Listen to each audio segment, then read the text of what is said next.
વધુ એક સમાચાર વડોદરાથી સામે આવી રહ્યા છે, જ્યાં નજીવા વરસાદથી રોડ રસ્તાની હાલત ખખડધજ થઈ છે।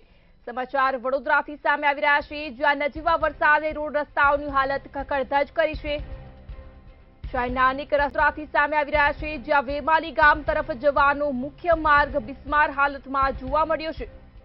આ સાથે જ વાહન ચાલકો સ્કૂલે જતા વિદ્યાર્થીઓને પણ પારાવાર મુશ્કેલી ભોગવવાનો વારો આવ્યો છે। ત્યારે શહેરના અનેક રસ્તાઓ ડિસ્કો ડાન્સ કરતા જોવા મળ્યા છે। સમાચાર વડોદરાથી સામે આવી રહ્યા છે, જ્યાં નજીવા વરસાદને કારણે રોડ રસ્તાઓની હાલત ખખડધજ બની છે। રસ્તાઓ અત્યારે ખખડધજ હાલતમાં જોવા મળી રહ્યા છે।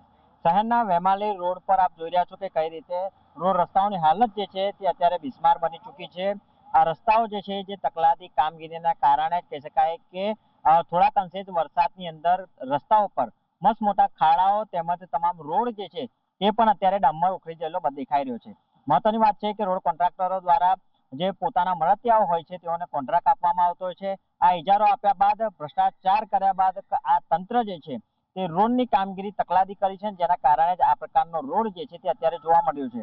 આપ જોઈ રહ્યા છો વેમાલી ગામ તરફ જવાનો આ મુખ્ય માર્ગ છે। આ માર્ગ ઉપર કહી શકાય કે હજારોની સંખ્યામાં વાહન ચાલકો અહીંયાથી પસાર થઈ રહ્યા છે। સાથે સાથે જ વાત કરીએ તો અહીંયાથી વિદ્યાર્થીઓ હોય, બાળકો હોય, તેઓને સ્કૂલે જવાનો પણ આ મુખ્ય માર્ગ છે। આગળ ઇન્ટરનેશનલ સ્કૂલો પણ આવેલી છે, છતાં પણ તંત્ર જે છે એની ગંભીર બેદરકારી જે છે તે અત્યારે સામે આવી છે। હાલમાં જોઈ રહ્યા છો કે રોડ રસ્તા ઉપર ખાડા પડી ચુક્યા છે। ખાડાઓ પૂરવાની જગ્યાએ અત્યારે પાલિકાના સ્થાનિકોની માંગ ઉઠતા રેડમિક્સ નાખીને એટલે કે ખાલી પૂરણ કરીને તેઓ અહીંયાથી પસાર થઈ ગયા છે, પરંતુ આ તંત્રની ગંભીર ગાંડાપણું જે છે તે અત્યારે જોવા મળ્યું છે। કારણ કે રસ્તાઓ પર જ્યારે સુકાયા નથી ત્યારે પહેલા જ આ પ્રકારની કામગીરી કરવામાં આવી છે। ફક્ત ને ફક્ત કામગીરીના દાવા કરવામાં આવતા હોય છે, પરંતુ આ કામગીરી પોકળ સાબિત થઈ હોય તેમ લાગી રહ્યું છે। હાલમાં તંત્ર જે છે તે તંત્ર દ્વારા ગંભીર રીતે આ તમામ રોડ રસ્તાઓ જે છે તેની ખખડધજ હાલત છે, છતાં પણ તંત્રએ કોઈ પણ પ્રકારની હજી કાળજી લેવી જોઈએ, રોડ રસ્તા બનાવવા જોઈએ, નાગરિકોની ચિંતા કરવી જોઈએ, તે કરતા નથી, જેને લઈને અત્યારે સ્થાનિકો હેરાન પરેશાન થઈ ગયા। આપણી સાથે સ્થાનિક છે, શું કહેશો? રોડની હાલત કેટલા સમયથી આ પ્રકારની છે અને કઈ રીતની પરિસ્થિતિ? આ રોડ છે પેલા ઉડાએ બનાવેલો, કોર્પોરેશને કોઈ બનાવ્યો છે ને, ખાલી ઠીંગરો મારે છે। ઠીંગરો મારીને જતા તમે જોઈ શકો છો। સાંજે તમે આવો તો એટલી પબ્લિક હેરાન થાય છે, જવાનો રસ્તો રહેતો નહીં। એટલે તંત્રને કહ્યું કે જાગો। તંત્રને અત્યારે જાગવાની વાત કરીએ છીએ। મુખ્ય માર્ગ છે, અહીંયાથી વિદ્યાર્થીઓ પણ પસાર થતા હોય છે। કહી શકાય કે અહીંયાથી ઇમરજન્સી હોય તો એમ્બ્યુલન્સ પણ જઈ શકે એવો રોડ નથી, કારણ કે ડિસ્કો રોડ થઈ ગયો છે। કેવી પરિસ્થિતિ છે?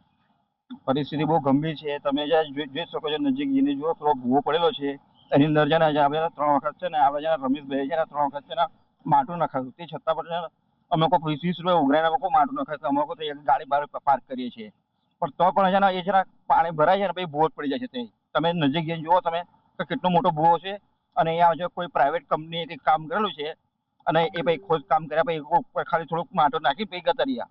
પ્રાઇવેટ કંપની કામગીરી કરતા હોય છે, પાલિકાનું તંત્ર જે છે તે કામગીરી કરતું હોય છે, પરંતુ યોગ્ય પૂરણ નથી કરતા, ભૂવાઓ સર્જાઈ રહી છે। સ્થાનિક લોકોએ પોતે પોતાનો નાણાંનો વેડફાટ કરીને કહી શકાય કે આ રોડ રસ્તા પર પૂરણ કરવામાં આવ્યું, તો તંત્ર શું કરી રહ્યું છે? તંત્ર અંધારામાં ઊંઘી રહ્યું છે, બીજું શું કરી રહ્યું છે? આ દેખાય જ છે ને, તમારી સામે છે, તમે કેમેરામાં લઈ લો આને, એને દેખાશે કે ભાઈ જો આ કેન્દ્ર અમારે કહેવાની જરૂર નહીં પડે, તમે જ કેમેરામાં લેશો તો આ બધું દેખાય છે। આજ શું કે જ્યારે ત્યારે કામ આપેલું હોય તો કોન્ટ્રાક્ટરો કામ કરીને જતા રહે અને ખાડો પૂરવાનો છોડી દે, જઈ તે માટું નાખીને રવાના થઈ જાય, અને પછી પ્રજાને તકલીફ બારે માસ રહે। કોઈ કામ કમ્પ્લીટ હોતું નથી કોઈ પણ તંત્રનું, એટલે તંત્ર તો તદ્દન જ ફેલ છે। તંત્ર તદ્દન ફેલ છે તેવી વાત કરવામાં આવી રહ્યું છે। ખાસ કરીને વાત કરીએ તો આ તંત્રની જે ઘોર નિષ્કાળજી છે તે જોવા મળે છે। અહીંયા આગળ ભૂવા પડેલા રસ્તો છે, ખાડાઓ પડી ગયા છે, વરસાદની અંદર આખો રોડ જે છે તે ધોવાઈ ચૂક્યો છે, છતાં પણ તંત્ર જે છે તે હજુ સુધી કોઈ પણ પ્રકારે અહીંયા કામગીરી કરવામાં નથી આવી, જેનો વાળો જે છે કહી શકાય કે આ તંત્રના જે સ્થાનિક લોકો જે છે તે અત્યારે વેઠી રહ્યા છે। મહત્વની વાત એ પણ છે, જ્યારે આ પ્રકારનું તંત્ર કામગીરી કર્યો છે, ભ્રષ્ટાચારના આક્ષેપો ઉઠી રહ્યા છે, છતાં પણ ઘોર નિદ્રામાં સૂતેલું મહાનગરપાલિકાનું તંત્ર હજુ પણ તેઓના મળતિયાઓને કોન્ટ્રાક્ટ અપાવવા તેમજ ઇજારા અપાવવાની જે કાળજી જે લઈ રહ્યું છે, પરંતુ આ નાગરિકોને અહીંયાથી પસાર થવા માટે રોડની કાળજી લેવી જોઈએ તે કાળજી લેતું નથી। કેમેરામેન મિલિંદ મહિલા સાથે જયંતિ સોલંકી, મંતવ્ય ન્યૂઝ, વડોદરા।